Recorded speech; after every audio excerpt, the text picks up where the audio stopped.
Everyone, আমি আজকে আপনাদেরকে আইপিএ সাউন্ড নিয়ে কথা বলবো, যেটা হচ্ছে ইন্টারন্যাশনাল ফনেটিক অ্যালফাবেট। এবং আজকের পর্বে আমরা কনসোনেন্ট সাউন্ডে কাজ করব। কনসোনেন্ট সাউন্ডের শব্দ এবং সেন্টেন্সে কিভাবে ইউজ হয় সেই বিষয়ে কথা বলবো।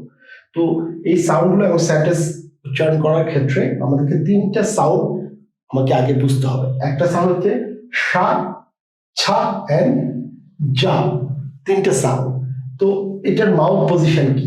মাউথ পজিশন সা হচ্ছে সা, মিনস আমার জিহ্বাটা তালুর উপরে যাবে, লাগবে না, লাইক সাউন্ড হবে সা, রাইট?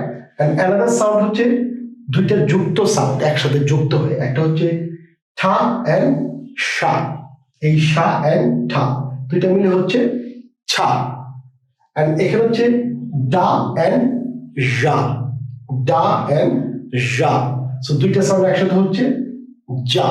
সো আমরা এখন দেখবো কিভাবে শব্দগুলো ইউজ হয়। সাউন্ডটা শব্দে ইউজ হয়, লাগে শা শা শর্ট, শা শা শুট, শা শা ফ্যাশন, শা শা shoes, sha sha. Now we going to make the sound cha. So cha sound ta cha cha chip, cha cha chair, cha cha chips, cha cha watch.